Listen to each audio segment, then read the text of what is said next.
मेरे देश की धरती सोना उगले उगले हीरे मोती। क्या इसका मतलब ये है कि देश की धरती जो है वो सोना उगा रही है? बिल्कुल, लेकिन हीरे जवाहरात वाला सोना नहीं। हमारे देश में उगते हैं ऐसे क्रॉप्स, ऐसी फसलें लगती हैं जिन्हें अगर आप सही से इस्तेमाल करें, अगर उन्हें सही दामों पर बेचें, उन्हें सही जगह पहुंचाएं, उनकी सही से प्रोसेसिंग करें तो सच में आपको सोने के दाम मिलेंगे। नमस्कार, आदाब, सत श्री अकाल। मेरा नाम है सुगंध शर्मा। फ्रीडम फार्मिंग चैनल में आपका बहुत बहुत स्वागत है।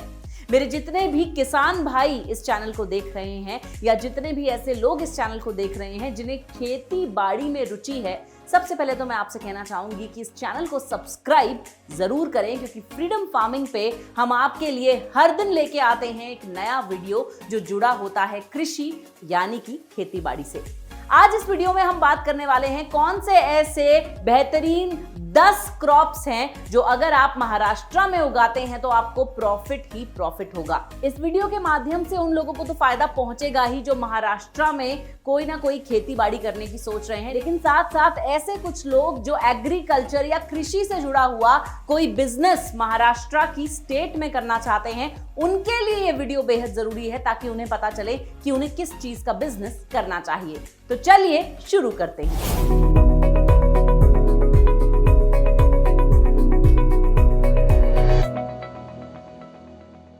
जैसा कि आप जानते हैं, महाराष्ट्र एक लीडिंग स्टेट है एग्रीकल्चर के लिए। हमारे देश भारत में बहुत सारे क्रॉप्स जो हैं महाराष्ट्र में उगाए जाते हैं। प्राइमरीली चावल, गेहूं, बाजरा, दालें, जितनी भी दालें आप सुनते हैं, तुअर दाल, ये सारी दालें। और इतना ही नहीं, अगर हम ऑयल सीड्स की बात करें, वो वाले बीज जिनसे तेल बनाए जाते हैं, एडिबल ऑयल्स, जैसे कि ग्राउंडनट हो गया, सरसों हो गया, ये सारी चीजें भी महाराष्ट्र में उगाई जाती हैं। महाराष्ट्र के मेजरली बहुत सारे कैश क्रॉप्स हैं, ऐसे क्रॉप्स हैं जो कि बहुत ज्यादा प्रॉफिट देते हैं, जिनमें बहुत सारे क्रॉप्स शामिल हैं। लेकिन आज इस वीडियो में मैं आपको बताऊंगी कि सबसे बेहतरीन 10 कौन से ऐसे क्रॉप्स हैं, कौन सी ऐसी फसलें हैं जो आपको लगानी चाहिए। सबसे पहले नंबर पे आती हैं एग्जॉटिक वेजिटेबल्स। जी हाँ, सरल भाषा में कहूं तो ये जितनी भी सब्जियां आप मार्केट में देखते हैं जो महंगे दामों पे बिकती हैं, जैसे कि लाल पीली शिमला मिर्च हो गई, ब्रोकली हो गई, गोभी हो गई, बहुत ही महंगी वाली जो लाल बंद गोभी होती है वो हो गई, जिसे पत्ता गोभी हम कहते हैं।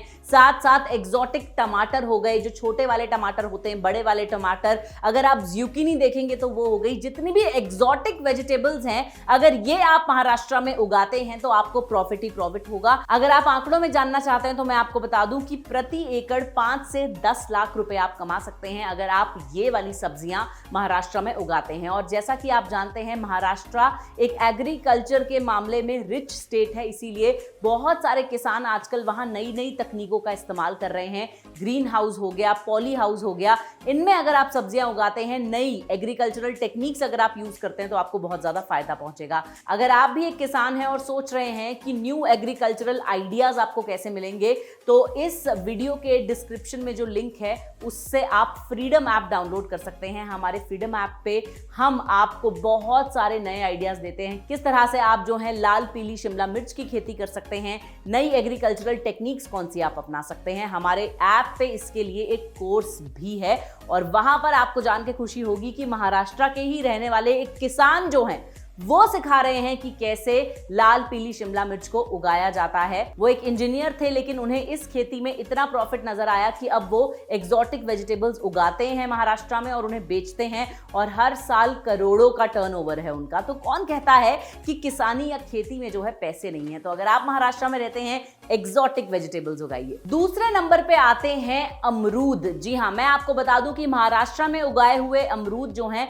वो पूरे भारत के कोने कोने तक पहुंचते हैं, लेकिन इतना ही नहीं, वो अब एक्सपोर्ट भी किए जाते हैं। अमरूद जो है वो मॉनसून सीजन में आप अपने खेत में लगा सकते हैं। मैं हर बार हमारे किसान भाइयों को यही सजेशन देती हूं कि पूरे साल तो आप खेत में बिजी नहीं रह सकते, इसीलिए आप पूरे साल अलग अलग फल और सब्जियां और क्रॉप्स उगाइए ताकि आप पूरे साल किसी ना किसी खेती में बिजी रहकर पैसे कमा सकें। तो अमरूद को अगर आप रोपना चाहते हैं, सितंबर अक्टूबर भी एक पर्याप्त महीना है अमरूद की खेती करने के लिए, और 1 एकड़ में आप तकरीबन तकरीबन 132 पौधे अमरूद के लगा सकते हैं। अब आप ये जानना चाहते होंगे कि कमाई कितनी हो सकती है, तो प्रति एकड़ अमरूद उगाकर आप 3 से 4 लाख रुपए आसानी से कमा सकते हैं।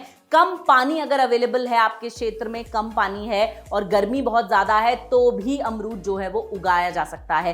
तो दूसरे नंबर पे आता है अमरूद। ये एक बहुत ही प्रॉफिटेबल जो है खेती होगी अगर आप अमरूद की खेती करते हैं। तीसरे नंबर पे आता है संतरा यानी कि ऑरेंज। भाई नागपुर ऑरेंज का नाम किसने नहीं सुना, पूरे देश में ही नहीं विदेशों में भी मशहूर है नागपुर का ऑरेंज। अगर आप ऑरेंज उगाते हैं तो मैं आपको बता दूं कि ये गर्मी और ठंड दोनों के सीजन में उगाया जा सकता है। इतना ही नहीं, अगर आप 1 एकड़ एरिया में ऑरेंज उगाते हैं, इतना ही नहीं, आप प्रति एकड़ 2 लाख रुपए तक ऑरेंज से आसानी से कमा सकते हैं। लेकिन यहां पर मैं आपको एक सजेशन भी देना चाहूंगी, एक छोटा सा सुझाव यहां देना चाहूंगी। अगर आप ऑरेंज उगा रहे हैं महाराष्ट्र में, तो कोशिश करें कि एक छोटा सा प्रोसेसिंग यूनिट भी जो है अपने खेत के ही साथ जो है खड़ा करें, क्योंकि अगर आप ऑरेंज उगाकर ऑरेंज बेचेंगे तो आप मुनाफा कमाएंगे ही, लेकिन अगर आपने एक प्रोसेसिंग यूनिट, एक छोटा सा भी यूनिट अगर डाल दिया, तो आप ऑरेंज पल्प बनाकर बेच सकते हैं। आपने सुना होगा कितनी सारी बेवरेज कंपनियां जो हैं वो ऑरेंज फ्लेवर्ड ड्रिंक्स बेचती हैं,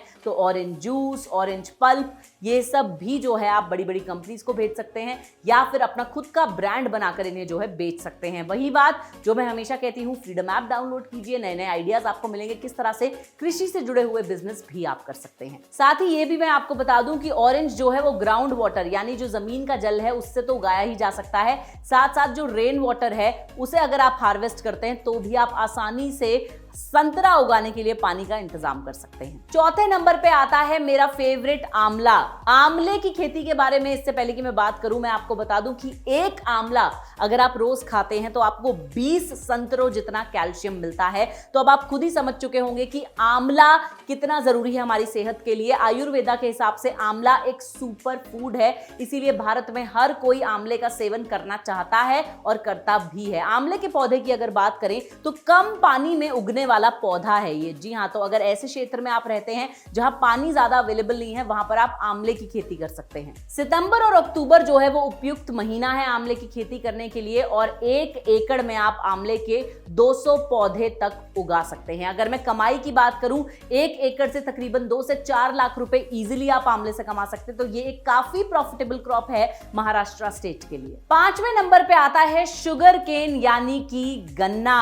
भाई गन्ने का और महाराष्ट्र का तो चोली दामन का साथ है। मैं आपको बता दूं, अगर पूरे महाराष्ट्र को हम देखें तो जो 4% फ्रेम्ड लैंड है महाराष्ट्र में, उसमें गन्ना ही उगा हुआ है। लेकिन गन्ना जो है 71.5% ऑफ इरिगेशन के लिए जो पानी अवेलेबल है वो ले लेता है, इंक्लूडिंग जो कुएं होते हैं वहां पर। गन्ना अगर आप उगाते हैं तो बिक्री होनी ही होनी है। महाराष्ट्र का बहुत ही प्रॉफिटेबल क्रॉप माना जाता है गन्ना। Maharashtra rank 2nd in sugar cane production. दूसरे नंबर पे महाराष्ट्र आता है, और इतना ही नहीं, महाराष्ट्र जो है वो बहुत ही गर्व से कहता है कि अगर हम पर हेक्टेयर की बात करें, महाराष्ट्र में गन्ने की यील्ड की अगर हम बात करें तो it is 80 turns per hectare इन महाराष्ट्र। वहीं यूपी की अगर हम बात करें तो वो 40 से 60 टन होता है पर हेक्टेयर, यानी कि 40 to 60 turns per hectare in UP. मैं आपको यह भी बता दूं कि शुगर केन यानी गन्ना जो लोग उगाते हैं या गन्ने से जुड़ा हुआ जो काम करते हैं, जैसे कि गुड़ बेचने का काम, गवर्नमेंट उन्हें बहुत सपोर्ट करती है, क्योंकि बहुत सालों से चले आ रही है गन्ने की खेती महाराष्ट्र में। और अगर आप गन्ने की खेती करते हैं, गन्ने से जुड़ा हुआ कोई फूड प्रोडक्ट बनाकर बेचते हैं, तो आपको फायदा ही फायदा होगा। साथ साथ मैं ये भी बता दूं कि अगर आप गन्ना उगाते हैं तो भी आप आसानी से 2 से 4 लाख का प्रॉफिट इजीली कमा सकते हैं। तो आपको अगर किसी भी चीज की खेती महाराष्ट्र में करनी हो, सबसे पहले आप गन्ने की खेती के बारे में सोचें। छठा है टोबैको यानी कि तंबाकू। तंबाकू जो है महाराष्ट्र में, जैसा कि आप जानते हैं, तंबाकू को उगाने के लिए गहरी मिट्टी चाहिए होती है। ब्लैक सॉइल में अक्सर तंबाकू जो है वो उगाया जाता है। तो महाराष्ट्र की अगर हम बात करें तो कोल्हापुर और सांगली डिस्ट्रिक्ट जो कि अपर कृष्णा बेसिन में आते हैं, उसमें अक्सर महाराष्ट्र में जो है वो टोबैको की खेती की जाती है। 7वें नंबर पे आता है टर्मरिक यानी कि हल्दी। अब अगर हल्दी की मैं बात करूं तो हल्दी सिर्फ एक खाने वाली स्पाइस नहीं है हमारे देश में। हल्दी जो है उसका बहुत ज्यादा महत्व है। किसी भी वक्त अगर पूजा की हम बात करें या किसी फेस्टिवल की हम बात करें तो हल्दी चंदन का उपयोग जरूर होता है। हल्दी जो है मेन चीज होती है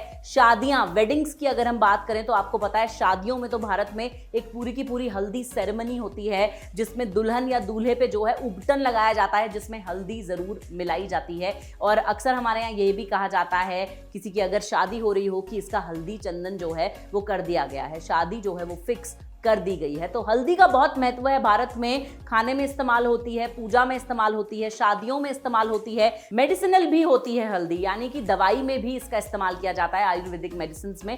तो टर्मरिक अगर आप महाराष्ट्र में उगाते हैं और उसे प्रोसेस करके आप बेचते हैं तो आपको बहुत ज्यादा फायदा होने वाला है। हल्दी से होने वाले प्रॉफिट की अगर मैं बात करूं तो 80,000 से लेकर 1.5 लाख रुपए तक प्रति एकड़ आप कमा सकते हैं। 8वें नंबर पे आता है कॉटन यानी कि कपास। अब ये तो आपने हमेशा सुना ही होगा कि कॉटन जो है वो महाराष्ट्र का बहुत ही ज्यादा फेमस है। हमारे भारत में कितने ज्यादा कपड़े बनाए जाते हैं और कॉटन और भी कितनी सारी जगह इस्तेमाल किया जाता है। जैसे कि कॉटन अगर आप उगाते हैं तो फैब्रिक बनाने वाली कंपनीज जो हैं वो कॉटन को ले लेती हैं फार्मर्स से। कॉटन जो है वो मेडिसिनल पर्पसेस के लिए यूज होता है। दुनिया के जितने भी अस्पताल हैं, भारत के जितने भी अस्पताल हैं, वहां पर कॉटन का इस्तेमाल होता है। जो कॉस्मेटिक इंडस्ट्री है, जी हाँ, मेकअप रिमूवर जो है वो कॉटन को माना जाता है। तो कॉटन से ही मेकअप जो है लेडीज वो रिमूव करती हैं। तो चाहे हम किसी भी इंडस्ट्री की बात करें, कॉटन जो है वो एक बहुत ही इंपॉर्टेंट क्रॉप है महाराष्ट्र के लिए।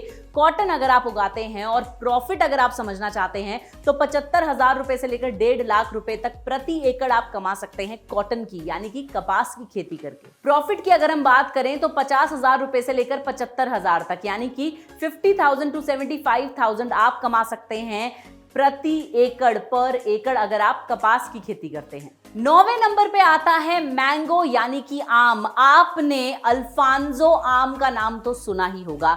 आप महाराष्ट्र जब भी जाएंगे, जैसे कि मैं जब भी अपनी बहन के घर मुंबई जाती हूं तो वो हमेशा मुझे अल्फांसो आम जो है वो मंगवा कर खिलवाती हैं और वो बड़े महंगे आते हैं। तो मैं आपको बता दूं महाराष्ट्र के कोंकण क्षेत्र में अल्फांसो यानी कि हापुस आमों को उगाया जाता है। और अगर मैं एक मैंगो फार्म से होने वाली कमाई की बात करूं तो प्रति एकड़ आप 70,000 रुपए से लेकर 2 लाख रुपए तक कमा सकते हैं। और अल्फांसो मैंगो इतने ज्यादा फेमस हैं, इतने ज्यादा प्रसिद्ध हैं कि सिर्फ भारत में ही नहीं, इन्हें एक्सपोर्ट भी किया जाता है। ये बहुत महंगे बिकते हैं, बहुत ही आसानी से उग जाते हैं और बहुत ही फायदा देने वाली क्रॉप है। 10वें नंबर पे आता है बनाना यानी कि केला। केले के बारे में भी मैं यही कहना चाहूंगी कि केला एक सुपर फूड है। भारत में आयुर्वेदा ने केले को सुपर फूड का दर्जा दिया, यानी कि एक ऐसा फल जो आपको हर रोज खाना ही चाहिए। बनाना जो है उसमें बहुत सारी क्वालिटीज होती हैं। मैं आपको बता दूं फाइबर तो होता ही है, साथ साथ बनाना जो है वो आपके सिस्टम को बहुत ज्यादा एनर्जी देता है।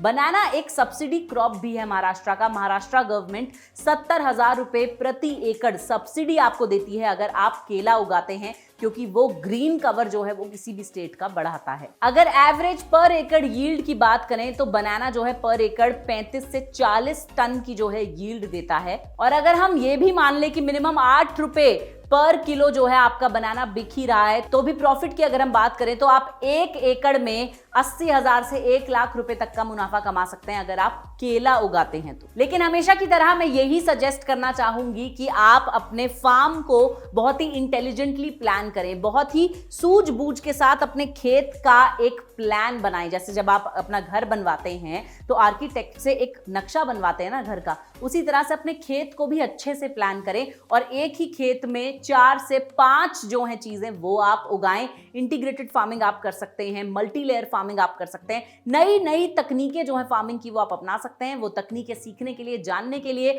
डाउनलोड करें फ्रीडम ऐप, जिसका लिंक जो है डिस्क्रिप्शन में दिया है। अगर आपको ये वीडियो पसंद आया है तो इसे अपने और किसान भाई बहनों के साथ शेयर जरूर करें, साडे चैनल ਨੂੰ सब्सक्राइब जरूर करें और इस वीडियो ਨੂੰ लाइक जरूर करें। जब तक मैं आपसे अगली बार मिलती हूं तब तक के लिए this is your host Sugan Sharma signing of.